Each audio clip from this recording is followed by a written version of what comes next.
सावन के महीने में 2 लोटा जल महादेव जी को चढ़ाने के लिए जाओ, तब 3 चीजें अपने अंदर धारण करना। पहले नंबर का तो 2 लोटा जल जब घर से लेकर जाओ तो जरूरी नहीं कि दोनों हाथों में लेकर जाओ, एक लोटे के ऊपर दूसरा लोटा रखकर दूसरा हाथ से अगर कोई काम हो, पल्लू लेना हो या कोई कार्य हो तो कर सकते हो। नहीं तो तुम 2 लोटा हाथ में रख लो और पल्लू डाल देना सिर पे,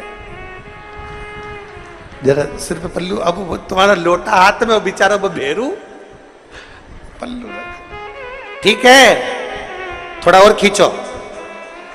ये बाजू का, तो पल्लू वो भेरू ने और खींचा है, ठीक है,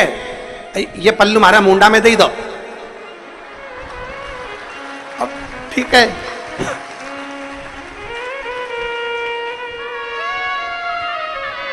और थोड़ी दूर चली और याद आ गया, ओ बाप, इतने में भेरू ने कहा क्या हो गया, क्या हुआ? वो हमारे फूल माला की पन्नी तो ही रह गई, जरा उठाओ, उठाओ जरा, ये ले, कमर में खोसी दो, खोच कमर में पन्नी। और कैलाश पर्वत पे जाके रहूंगी,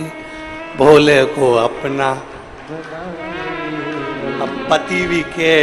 अच्छा शंकर हुआ और अच्छा जल हुआ, निवेदन है अगर 2 लोटा हाथ में ना तो एक के ऊपर एक लोटा रखकर भगवान की भक्ति धारण करते हुए 3 चीजों में एक चीज जल 2 लोटा, दूसरा श्री शिवाय नमस्तुभ्यम का जाप पूरे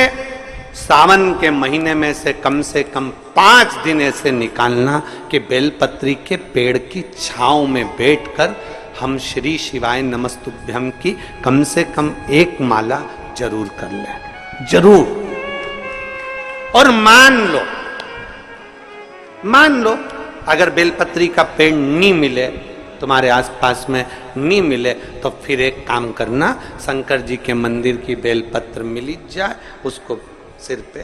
हमारे यहाँ कहते हैं आंवले के वृक्ष का जब आंवला नोमी आती है ना, तो आंवला नोमी आती है और आंवले के पेड़ के नीचे जाकर भोजन नहीं कर सकते, आंवले के वृक्ष के नीचे नहीं जा सकते, तो आंवले के वृक्ष की पत्ती को सिर पे रख के भोजन कर लो, तो कहते हैं कि हजारों अश्वमेध यज्ञ के पुण्य के बराबर, भंडारे के बराबर भोजन प्राप्त हो जाता है।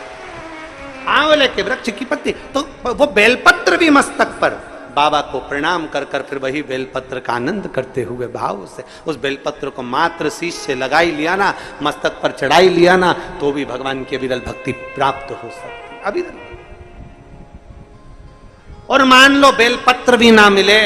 तो बेलपत्री के वृक्ष की थोड़ी सी मिट्टी अपने मस्तिष्क पर लगाकर मस्तक पर चढ़ाकर भी हम जाप कर सकते हैं। बेलपत्र के वृक्ष की